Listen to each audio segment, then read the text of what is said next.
We are live. Folks, what is up? And welcome back to the Vol Talk podcast. You're here with Austin and you're here with Blake, and we're here to talk all things volunteer sports. But as usual, right now, Austin, we are all Vol football, baby, because we are rolling on, we are marching on 1-0. Now, listen, apologies to the people. Okay. We plan to go live at 8 p.m. Eastern on Tuesday nights.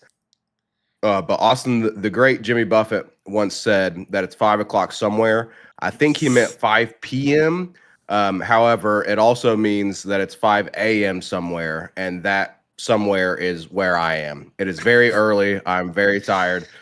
So apologies to the people for getting on a little late.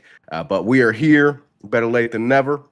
And we are here, Austin, to preview the ETSU game. And so, I don't know. Give me your initial thoughts. It's ETSU, man. Yeah, I mean it's stay healthy until Georgia week or get healthy Yep. before Georgia week. That's where we're at. So yeah, it's ETSU. There's no betting line. I told you this before the broadcast, Blake. There's no betting line for this game, Yep. because that's how much of a blowout they expect it to be. So we'll talk about a few things we're looking for in the game from the offense and defense, but like I said, man, mostly it's get healthy, get right before Georgia, because we got Georgia in 2 weeks. Yes, we do. And so we absolutely have to stay healthy. That is the number one priority. Although, Austin, I will enjoy getting a little bit of payback against ETSU for baseball season because Yep. in your usual Nostradamus fashion, you accidentally predicted ETSU beating us in baseball, and they did. And I didn't like that. Yeah, none of us did. None of us did. Are we losing you, Blake? We might be losing Blake. It's early where he's at, 3 a.m. I don't even know if y'all can hear me right now.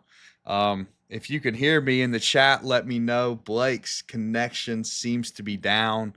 But yeah, we're going over ETSU today. Blake is getting used to his new schedule. It's currently like 3:30 where he's at, so bear with us. We'll figure out what's going on with him. But yeah, ETSU week, like me and Blake were just saying, it's the week before Georgia. I think we're all kind of looking ahead for that. The team can't look ahead too much. They have to focus on. Looks like Jace can hear me in the chat. Rhonda's in the chat as well. She says, "Good evening, guys. Let's go Vols." What's up, Rhonda? Glad to see you back on a live show. Lynn is also in the chat. He says, "Roll Vols as usual." Nice to see you, Lynn. My co-host here has been lost via connection. I'll see if he'll text me and see what's going on. See if he can get back in the call. But I guess I'll go ahead and touch on the support we've got on the channel recently. Yeah, exactly. Yeah, exactly, Rhonda. Blake is frozen right now, which is it's not the best spot to be frozen in either. So we'll see if he'll call me back on Discord or if he'll text me. But yeah, we had a clip blow up recently, y'all. I don't know if y'all noticed that the Nico clip we posted this week kind of went insane. Really appreciate y'all supporting that clip. And now it's just me. So we're going solo till Blake gets back in here.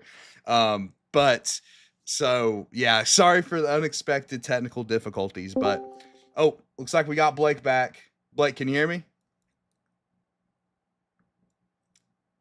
We cannot hear you, Blake. He's working on it. Looks like I might be going back solo. So anyway, yeah, crazy support we got on that Nico video. We literally got 1/3 of our subscribers in that one video. We went from literally last show asking people to get us to 400. Now it's up to 600, which is pretty insane to think about. So really appreciate all the support that y'all been showing on the channel and on the clips and on the live shows and everything. Even right now with the technical difficulties Blake's dealing with. So yeah, I guess, I mean, we can talk a little Vol football. Until Blake gets back in here, we'll see what's going on with him. But yeah, so Vols offense versus ETSU defense. I expect the offense to cook again. I mean, I don't know if y'all agree with me or not in the chat, but this offense looked the best it's looked in years against Syracuse. It really feels like it was the best offense we've had since 2022 in that game. We were just kind of scoring at will. And that was really good to see again. A lot of that had to do with Joey Aguilar. As y'all can see in the title, as y'all already know, it's going to be his first game in Neyland. So I'm sure Vols fans are going to show him a ton of love in Neyland this Saturday. I fully expect that. And of course, ETSU, you expect us to score against ETSU. Even Nico could score against teams like Kent State last year. So I expect us to be fine offensively, but a couple things I'm looking for. One, is David Sanders going to play? That's one thing I'm interested in, because remember last week before Syracuse, he was kind of a game time decision. And right before the game, it seemed like all of a sudden, okay, it looks like Blake's going to be back in the second. He's chatting via Vol Talk, so he's working on it as I ad lib here. Are you back, Blake? He's still working on it. Okay, we got Blake back. Yeah. What's up, man? It's We're back. we're back, baby. We're back. Sorry about that, brother. I was ad-libbing there for a minute. I was going solo, dude, trying to keep the video going. I tell you what, listen, folks, Austin is the anchor of this program, okay? Let it Right be now known with that my he is the connection, anchor. maybe. Well, most days. But we are back, folks. We are back. Yeah, so Austin, I assume you went ahead and jumped right into it, man. But I was saying as I disconnected that we'd be remiss if we didn't thank everybody for 1/3 of our follower base over the past day from pretty much one clip. So I'm sure you already went over that, but I wanted to say personally, thank you to everybody for that. It's been incredible. We're taking off to the moon, brother. With this follower account. It was crazy, dude. And one thing I have to talk about in that clip, which is funny because we talked a lot in that clip about how there was no fans in the stadium, which there weren't. The funniest thing about that, Blake, is it took about 14,000 views and about 150 comments. And this is not a joke, by the way, before the first UCLA fan commented on the video, dude. And he was complaining about the fan base. He was complaining about us complaining about there not being any fans, which is so ironic, dude. Look through the comments. I mean, there's South Carolina fans in the comments. There's USC fans in the comments. There's Utah fans in the comments. UCLA, it took them 14,000 views and 150 plus comments later to finally comment on that video, which I found very, very funny. Very funny and on brand, right? Because it is literally about their school, and it's still, so I know it was getting served to alleged UCLA fans. But yeah, very funny. However, honestly, it was, it's been awesome. I told you, I was like, I wish it was on a different, I wish it was on the Bama video. If y'all haven't seen that, go check that clip out. That's a fantastic clip. An all-time rant from Austin over there on Alabama. Love that stuff. But it's been awesome, guys. So thank you all so much for the support. Again, please subscribe if you haven't already. Austin, let's get back to it. I guess I know you were already diving right into the Vols offense versus ETSU defense here. So do you want to continue on that as I kind of get caught up on chat here? Yeah. We can catch up on chat if we want to do that before we get into it. Do you want me to read out chat? Yeah, sure. Yeah. So let's see here. We got, Rhonda with the early canary. Can you hear? Poor Blake is frozen. And then I came back and she said, "Bless your heart." Thank you, Rhonda. Thank you. I am back. Dealing with difficult connection here. Bender Strings back in the chat. He says, "What's up, guys? Go Big Orange." Welcome back, Bender Strings. There's my wife, Rachel. She says, "Go Big Orange." I love you, babe. Jace in the chat again. Ohio State fan Jace Austin coming back. We appreciate you, Jace. Welcome to the Vol Talk podcast once again. He says Bama is trash. Rhonda says, "I love your show. You guys have many more to come." Thank you, Rhonda. Rhonda and Lynn actually back to back. That's pretty ironic, Austin, because pretty Rhonda much and Lynn day have ones. pretty much our day one supporters right there, at least on the live shows, Rhonda and Lynn. So thank you, Rhonda and Lynn. Lynn says, I thought it was raining this morning when I got up. Then I remembered I live in Alabama. It was tears falling. They're still crying here. I'm loving it. Lynn, love it, Lynn. that's your payoff for having to live in Alabama, brother. You do get to enjoy when folks are having a tough time down there like they are right now. But yeah, Austin. So ETSU defense. I'm gonna be honest, brother. I don't know a ton about the ETSU defense. I fully anticipate that our offense, especially given the fact that we took care of Syracuse last week, I fully anticipate us being able to take care of this ETSU defense, slice it up. Joey Swagular getting in there, tossing the rock. Talk us through what you're going to see for the offense versus the defense. Yeah, man. I mean, I'm kind of like I was saying earlier, I expect it to be more of the same from week one and maybe even more, so because it is ETSU. Goals in this game, stay healthy and get young guys in. So specifically, again, I'm looking if they play David Sanders, trying to get him ready for Georgia week, or if it's just keep him on ice until Georgia. I kind of prefer that option because I think once David Sanders comes back, dude, that's the – man, look – a couple days after the Syracuse game, just seeing more clips online, the offensive line played phenomenal, man. I think once Sanders comes back and Jesse Perry is able to kick back into guard, I think we're going to have one of the best offensive lines in the SEC. Now, it was Syracuse, and we have to see them in the SEC play. I understand all that, but it just, I mean, man, it felt like that Syracuse performance probably would have been last year's offensive line's best performance, Blake, in my opinion. So, looking to see how that plays out against ETSU. And hopefully guys can stay healthy, man. That's another thing that we'll have to touch on today is that we're dealing with a lot of health issues, just injuries, mostly on defense right now. So I'll touch a little bit on it once we get to defense. But yeah, that's just a few things I'm looking for. Also, young wide receiver watch, Blake. They didn't play a ton against Syracuse. Like Travis Smith got in there a little bit. He didn't play much. Amari Jefferson pretty much didn't play at all. So I'm interested to see if he gets in and plays a little bit. And then Radarius Jackson as well, another true freshman. So I'm interested to see if those guys get a little bit more playing time since it is going to be, against an opponent we should be able to handle. Yeah, I mean, this is the kind of game where you get valuable in-game reps for young guys like that, right? Yep. Or, also, an opportunity, especially in the first half to maybe, continue to let this offensive line gel. Although I do tend to agree with you in terms of David Sanders.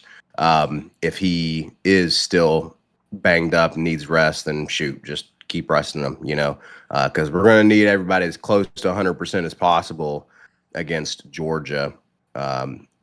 As we always say, we can look ahead to Georgia. The team obviously can't look ahead of Georgia, but we all know that Georgia is looming, and the coaches know that too, right? The coach speak, hey, we're not looking ahead. We're focused on this week's opponent, and that's all fine and good. But at the end of the day, we know the coaches are actually preparing for what's to come. Well, it's funny you say that, dude, because Heupel was asked about what ETSU brings, and I swear in the press conference, I don't know if he was just a little bit off in the press conference, but it seemed like he had no idea what ETSU was bringing to the table. Felt like, and I think this isn't the case. It's funny that I observed this, but it felt like it seemed like Heupel was not. Like he wasn't thinking about ETSU at all. He's probably very focused on Georgia. It's hard not to be, even as players. Like they beat that in their players' heads, Blake, because it's really hard not to, right? I mean, that's probably the biggest game of the year in Neyland. So it's hard not to look ahead. I know I'm looking ahead as a fan base. I want to get there already. I want to see how we look against one of the best teams in the country. I saw a chat I have to mention since we're talking offense here, Blake. Bender of Stream says, guys, does Joey play most of the game, or do we see Merck or GMAC some? It's a great question. I hope I hope we do see them quite a bit. I hope we see both. That would be super Yeah. ideal if we can see GMAC as well. If the game goes that well, like let's say we have a Kent State level performance like we did last year, Blake, and the game is fully in hand. I think at that point, I would love to see the true freshman and see what he's got. I think Merklinger, of course, will come out second. But yeah, GMAC playing a little bit in the fourth quarter. I mean, that would definitely help his development a little bit, getting in-game reps. Yeah, for sure. And I'm glad you mentioned that, kind of a Kent State style situation. We might have that. I'm going to be honest. ETSU's football program is still relatively new, actually. If I'm not mistaken, Austin, a little bit of fun facts for the folks that Philip Fulmer actually helped rekindle and kind of restart ETSU's football program. And I don't honestly, I'm going to show my ignorance. I don't know how long ago ETSU's football program was active, but it was deactivated for decades at least. And Philip Fulmer helped restart that. So relatively new football program should be able to take care of business and get to the point in the game where, yeah, like Bender Strings is asking, we're going to hopefully see Merck and maybe GMAC like you're talking about. But let's continue to catch up on chat here. So let's see here. Jay's still going in the chat, but he's talking about he was confused about the orange. He thought Syracuse fans were in the chat. No, Jace. This is Big Orange country, That's baby. GBO. We're the real. Yeah, we own the orange, man. GBO. We're the real Big Orange. So it's fine, Jace. We know you're just now adopting the Vols as your second team, so you'll learn these things over time. But we didn't see a single Syracuse fan all week, so yeah, one of those things where, again, do they exist? Probably up in upstate New York, maybe. Let's see here. Rhonda says, do we need a new strength and conditioning coach or a nutritionist? Coach Hype needs to talk to Vitella's nutritionist. Vitella does have a great nutritionist, but I don't know, Austin. That's an interesting question. I mean, I'll tell you this: the strength and conditioning is much better than it used to be under Butch Jones. I'll tell you that. But no doubt. I will say, just based on that comment, and listen, there was a lot of guys going out. Jackson Moy went out with an injury. Ricky Gibson went out with an injury, and unfortunately, that's going to be an extended period of time. Ricky Gibson's out. Defensively, a lot of guys were going down. I think a lot of that's just first game action, Blake. And there's always a luck element to injuries, like whether you avoid them or you don't avoid them. So that's unlucky.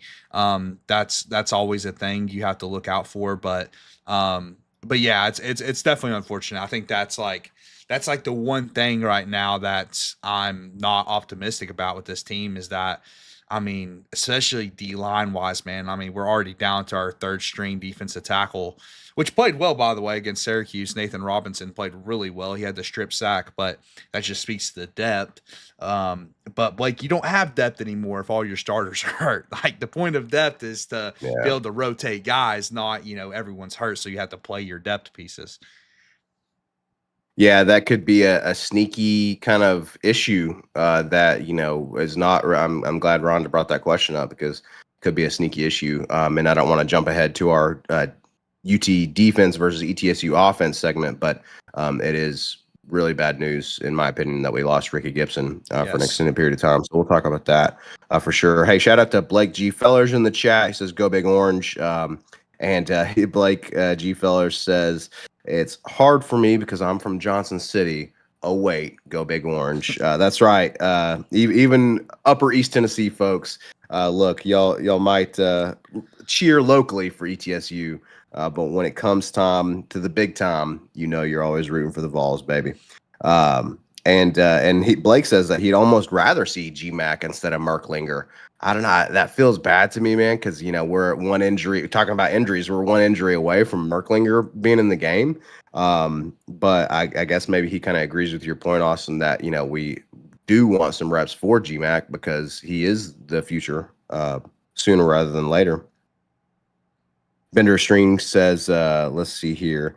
Bender Strings was talking to Rhonda about strength and conditioning, and Bender Strings, I think it was about, like we're talking about here, the injuries.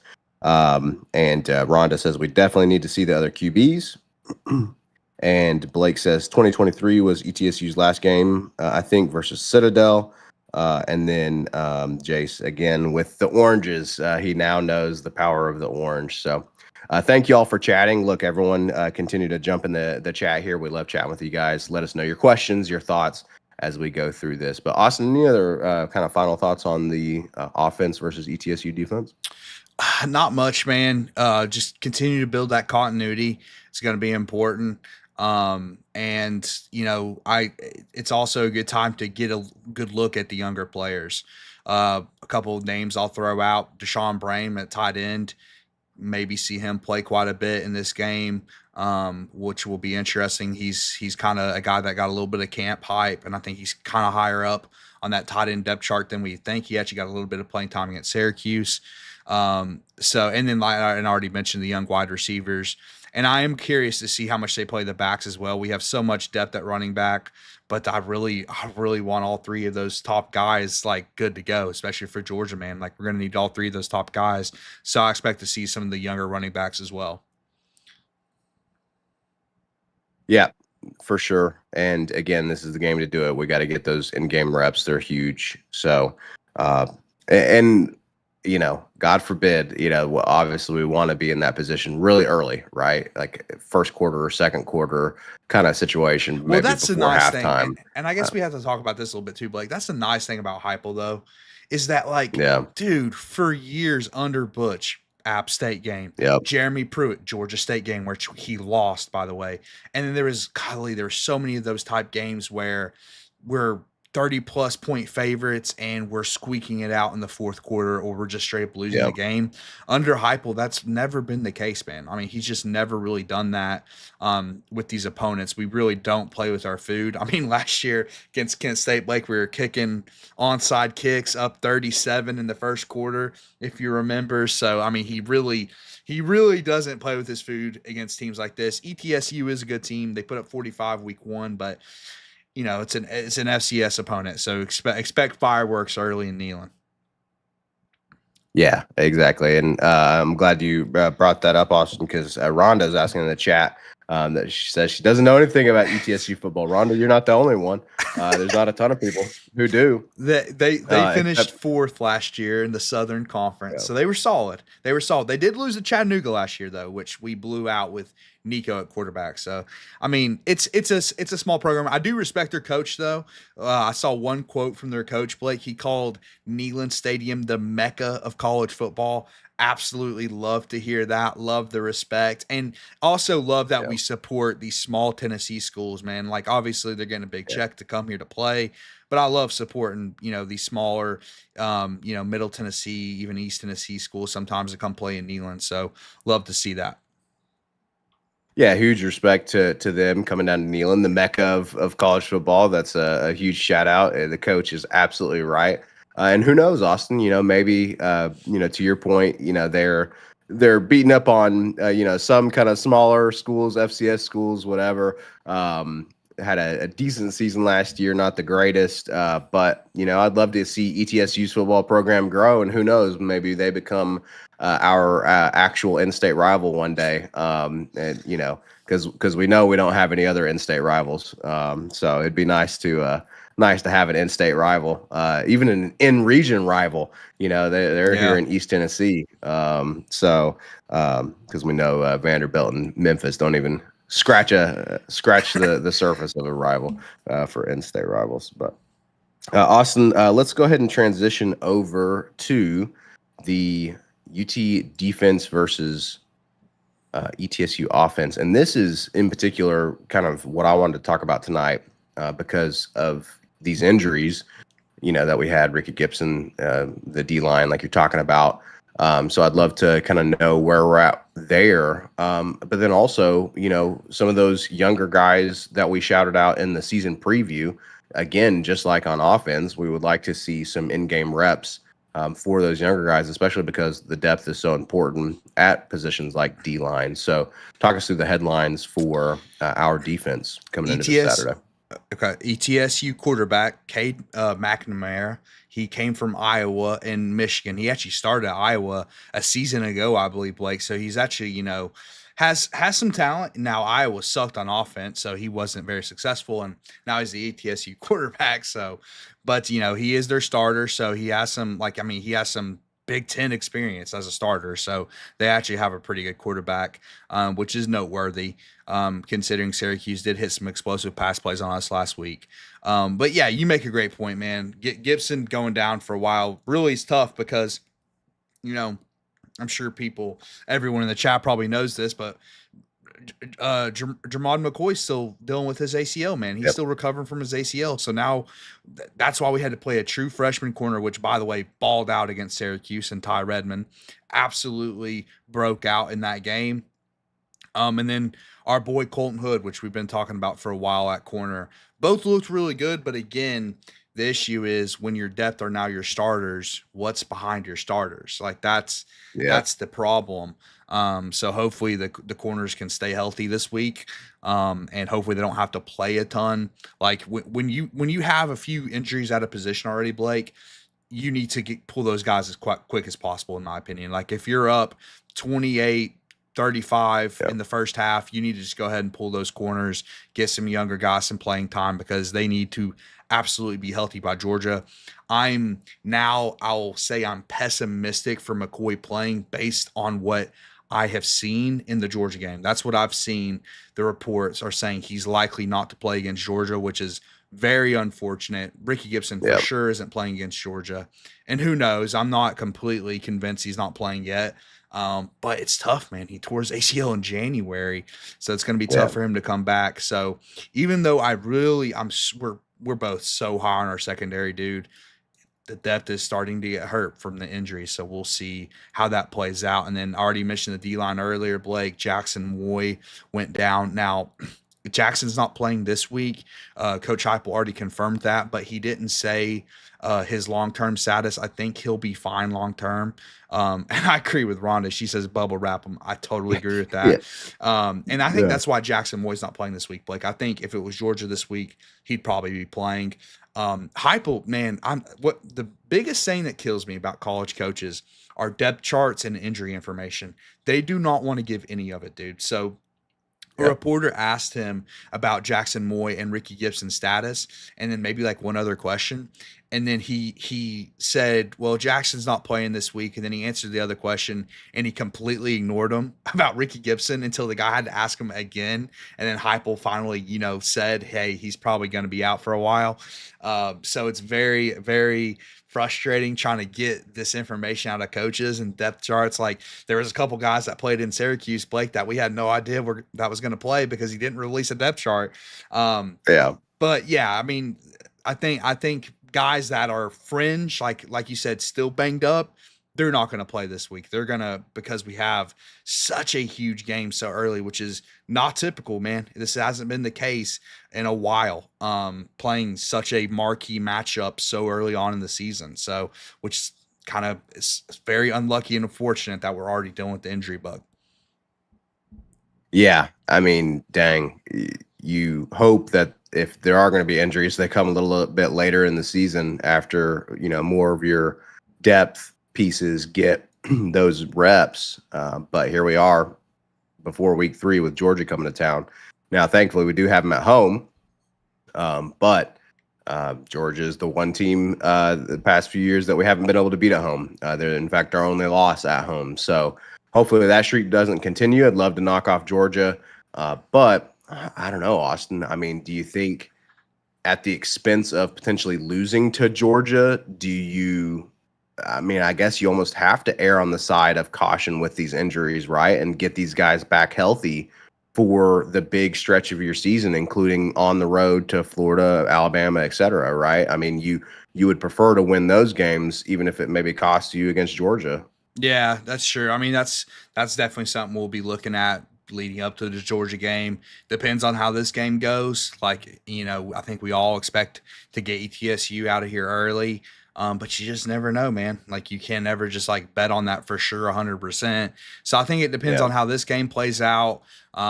But I think my philosophy would be, Blake, this Georgia game is so crucial. It sets a tone for the season that if you're 70, 80%, you gotta play.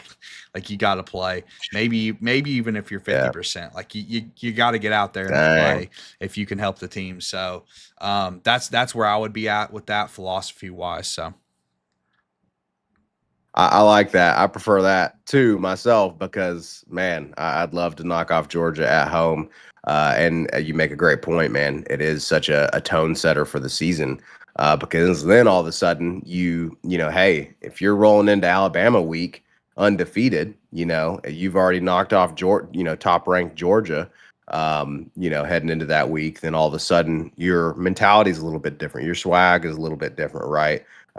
You've got a confidence about you if you're a player on this team. And then even if you are 100% down the road, you're going to give 100% because, man, what a special season it could be and turn into. So Rhonda says in the chat, I prefer to win the road games versus Georgia. So she's maybe kind of agreeing with the take, hey, let's win those games against Alabama and Florida. But, man, I tell you, if we could have stayed healthy, who knows what could have happened. Maybe we could have knocked off Georgia and gotten a road win against Alabama or Florida. we So don't know, man. We listen. Let's not jump ahead here. We have no that's true. idea. That's true. That's We true. we got to see. Listen, man.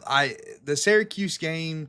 I think high level. We're thinking the offense is much improved and the defense might have taken a step back. That's the high level look. We just don't know. Like you just never know. And the X factor, Blake, is 102,000 screaming fans, brother. Like that's the X right. factor, man. When Jalen Milroe and Alabama's offense can't call play for the last 4 drives of the game because Neyland's so loud, it really doesn't matter what your talent level is. So that's gonna be an interesting thing about Georgia, and Rhonda's saying let's get them all. I would absolutely love that. But I just listen. We all had the Georgia game circled, Blake, because it felt like it's the first real test of the season. No disrespect to Syracuse. They were a good team last year, but replacing a lot of players, that Georgia game feels like the first real test of the season. That's why this game is all about getting ETSU out of there quickly, staying healthy, and let's see some young guys step up and make some plays.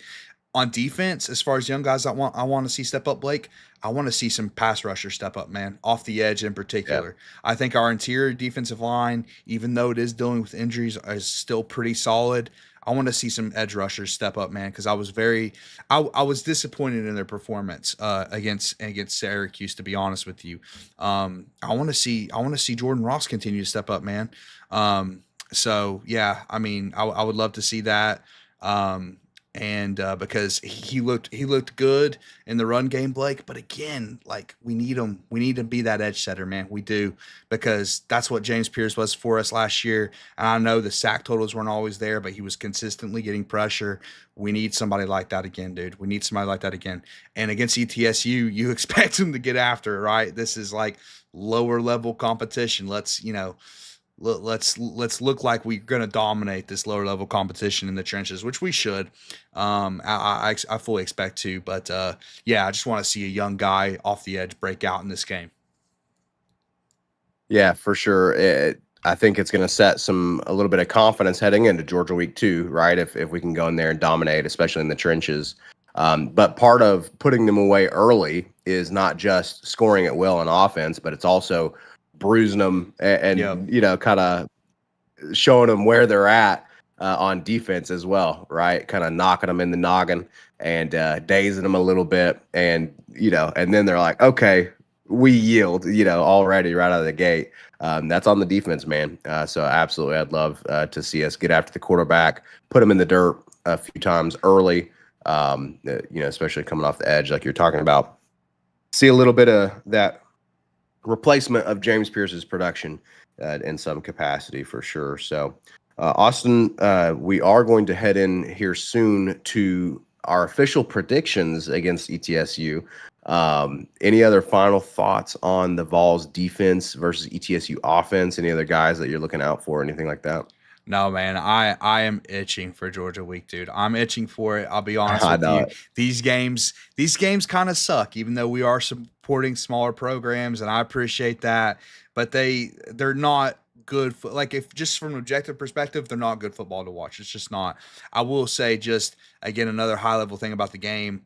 I would love to see Neyland absolutely erupt when Joey Aguilar hits that Yes. first deep ball, man. Just erupt, man. Because this guy, man, I just love everything about him, dude. Wanted to be here, is actually a leader in this locker room, and has, I mean, listen, dude, through a game, it's a one game sample, and I try to be a level headed fan, but dude, it looks like he's elevated this offense in a massive, massive way. So I want to see Neyland absolutely erupt for Aguilar in this game.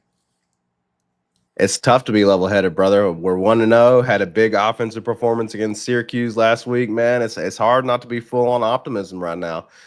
So I'm right there with you. But yeah, I would love that as well, because to your point about Georgia week, 102,000 screaming fans are going to be an X factor against Georgia. And dude, talk about some confidence boosting for Joey Swagular, Joey football heading into, Georgia week, man. Did you see his quote after the Syracuse game? He was like, he was amazed with playing in front of 50,000 in a neutral field environment. It's like, dude, you got a whole nother thing coming for you, brother. You got, if you're excited about that, Neyland is just going to be absolutely special for that guy, man. I mean, he'll get a taste of it against ETSU, but I don't have my hopes up too much yet, but your boy might be going to the Georgia game, might be able to get to that Georgia game. That Georgia environment's going to be different for Aguilar, man. It's going to be different.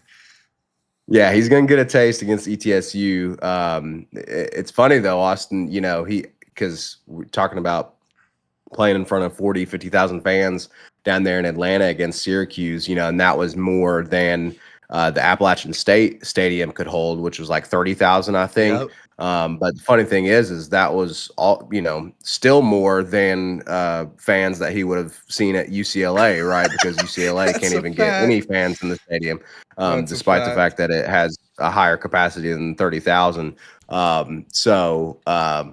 He's definitely going to be blown away playing in front of that many people. ETSU will be a taste, but man, Georgia week is definitely going to be different.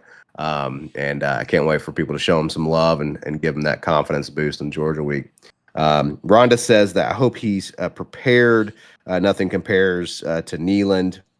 He'll be shell shocked. Hopefully he's not shell shocked. But yeah, he's definitely going to be blown away by 100,000, over double what he experienced against Syracuse. Jace calling for the Vols defensive touchdown.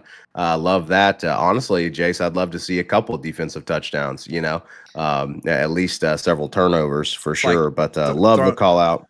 Throwing it back to the Western Kentucky game that we went to, Blake. What was that, 2015, 2014, when we had like 7 straight defensive turnovers or something like that? Something insane like that. That was incredible. We were like, no way it happens again. And then it just kept happening. That was fun stuff. Cam Sutton, I believe, if I'm not mistaken, Yes, Austin was responsible for a few of those turnovers. The great Cam Sutton. The great Cam Sutton. So love the call out, Jason. We did get a defensive touchdown against Syracuse as well. So we'd start a little streak if we got another defensive touchdown. Ryan in the chat. Welcome, Ryan. Good to see you, buddy. And Lynn says, no way Nico hits that deep ball in stride the way Joey did. Absolutely. Is a fact, Lynn. I don't know how much of the Syracuse review you watched, Lynn, but that was one of my opening lines. That throw would have been Nico's best throw of his career, of his collegiate career.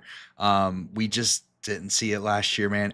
And I'm not throwing shade at the VFL Joe Milton, because he is a dog, and I love me some Joe Milton. But if we're being honest, we didn't see a lot of that from Joe Milton either. We haven't seen that since the great Hendon Hooker, the all-time great Hendon Hooker. So that's what excites me about Aguilar, man. Absolutely. I love you. I love you calling Hendon Hooker the all-time great, because he is definitely an all-time great. Even if it was one, I mean, he played more than one season, but even if it was just 2022, it was an incredible run with Hooker. So love that guy. Would love Joey Aguilar to become the next Hendon Hooker. Austin, we've talked about that because, they have kind of similar stories, transfers, 3 stars, so on and so forth. So, Austin, let's unwanted commodities, unwanted underdogs. You gotta love it. I'm telling you. And then Josh Heupel takes him, and man, he does something with them. It's special to see. So Let's see here. Rhonda says, wouldn't it be hilarious if a bunch of Tennessee fans showed up to UCLA game to help the opposing I team? would love it. Nico would pass out. I tell you what, Tennesseans have their heads on straight, and they probably don't really want to take a trip to California, especially Southern California. But that'd be funny. We go down this hilarious. road again, huh? Half the comments in the Nico clip were people debating my little comment about what's the best state or the worst state in the union. That was funny. I tell you what, dude. people latch on to little things, and that was funny. I know, it was dude. like it's so funny. Such a random one-off comment too, right? I know, and then dude. they just I didn't think twice about it until people started commenting about it. Hey, brother, it's on the internet, so you better be careful. Because I tell you what, people had some crazy thoughts as well, talking about what states were the worst in the union. Listen, we love all states. We do. It's just we don't. And we I don't do love want to California apologize to much. Utah. Utah caught a stray. I have nothing against Utah, man. Utah, I'm sure Utah's fine. They were just on my mind because y'all beat down UCLA. Exactly. And again, we love all states. However, in a ranking of the top 50 states that we love, we're number one, and then California would be number 50. That's all we're saying. Loved the least. But folks, let's move into our official predictions, Austin. I love it, man. I want to remind folks of a moment on this podcast. This is early on in the lore of the Vol Talk podcast. It might have been one of our first online. Was it our very first virtual? Short. So when we started, well, it was our first short. But when we first started this podcast, we were in person. Oh, that yeah, I know what you're saying. untenable. Yeah, I think it was. But then we went virtual like we do now. And so we were on the preview show for Kent State, and I appropriately pointed out that Kent State was the worst team in college football. And then Austin went on to predict that we would only win against Kent State 55-3. Yeah. And, we said, hey, you know what? Respect to the Golden Flashes. They're going to hold us to 55. They did not, in fact, hold us to 55. They did not. How many points? 71-0, man. 71-0. 71-0. 71-0. Austin, it did not go well for the Golden Flashes that day. It didn't go well for the Golden Flashes. I don't think this week is going to go well for the Buccaneers of East Tennessee State University. But is it going to be that bad of a whopping, Austin? I'd say call off the Dogs against another East Tennessee school, man. Come on, call off the Dogs. So I don't know if we're putting up 71. I will say I'm curious if anyone thinks we're pulling out another onside kick up 30. That was pretty savage last year, man. Up 37 points, and you're kicking onsides. That was crazy. Jason's saying Kent State has some good players on occasion. They have this kid, man, what is his name? DeColdis Clark or something like that. He is good, dude. He had a punt return this past weekend. It was really nice. So, but yeah, ETSU, man, we're gonna win by a lot. I honestly, I didn't even think about my score prediction until right now. So I'm doing this on the fly. Let me say 56-10. 56-10. I'm going to say ETSU gets in the end zone. Our defense isn't as deep as it was last year. We're still dealing with those injuries. So they're going to get some pity points in the garbage time. And I think we will call off the Dogs against ETSU, man, because they're, in-state school that we're trying to support. So fair enough. You heard it on Vol Talk first, folks. We're going to, quote, win by a lot, says Austin. I agree with that analysis. Jace thinks that we're going to win by 46. Love to see that. Which happened to be what I just predicted, by the way. I didn't even mean to do that. Actually, yeah, a little. Honestly, Jace, I think you might have influenced me, Jace. Yeah, I think he subconsciously saw your win by 46, possibly, and then called it on the head. Possibly, Austin. I'm going to go with the flashback to the Golden Flashes. I'm going 55-3, baby. I love 55-3. They're official gonna score hold prediction. us to 55. They're going to hold us to 55. I don't know what you're talking about. 56. Okay. Respect to the Buccaneers. They're going to hold us to 55, baby. Okay. 55-3. Official score prediction. That's what we got, folks. I mean, shoot, it's ETSU, it's Buccaneer football.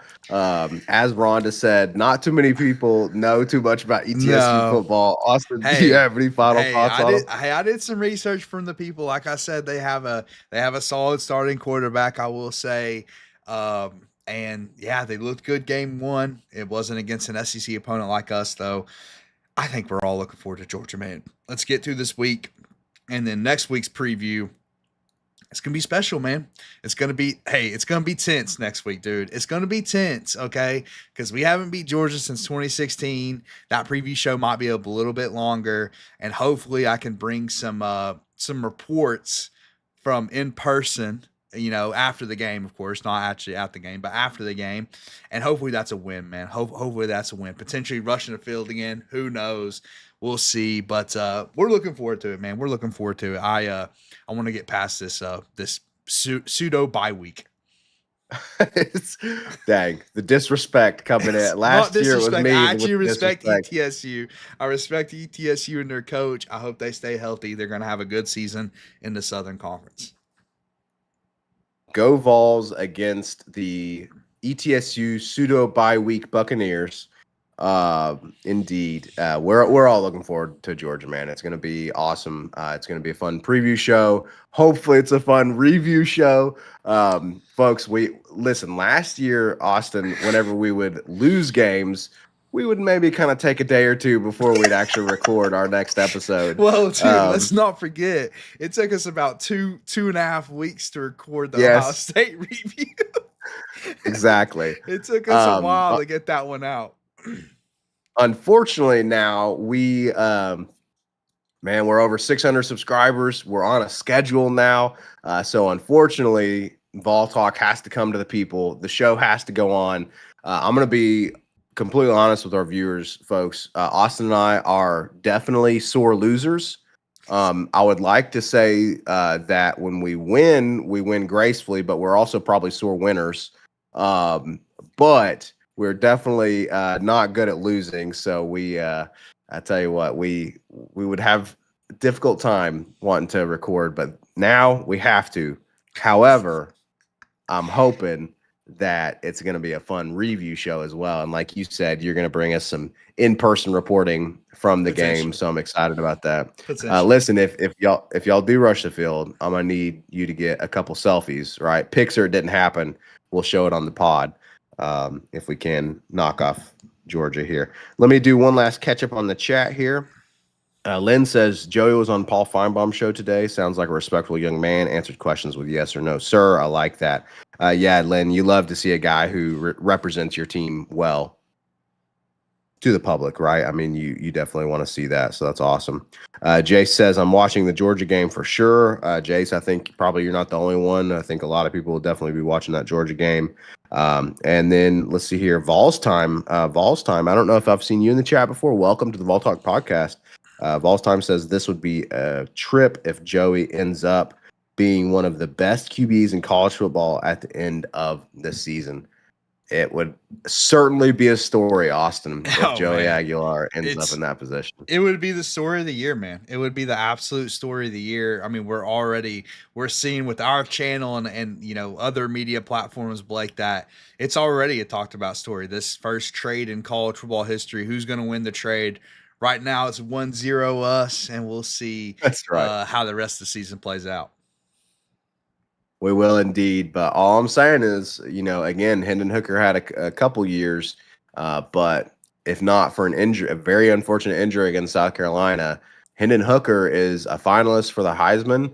And honestly, maybe Austin probably wins it. I would venture to say. I would even say, yeah, probably wins it. I mean, he had a fantastic season. So point is Heupel's done it before. If Jeremy Banks doesn't punch someone in the locker room, he definitely wins it. But we won't go there. Yeah. We won't bring up bad memories. Yeah. I don't even want to think about that. Yeah, we're gonna end on a good note. Heading into Georgia week, folks. Pseudo bye week against ETSU Buccaneers. Hey, don't quote me and say I'm disrespecting them. I picked them to beat us in baseball, Blake. So they got that one. They got over us on us in baseball. Okay, we're gonna win in football. Talk about things that you don't want to think about, man. I remember I was so ticked off that baseball game when I looked at that score and I was like, God dang it, Austin, really, guy, really? Yeah. No disrespect to the Buccaneers. You are a pseudo bye week, but no disrespect, says Austin.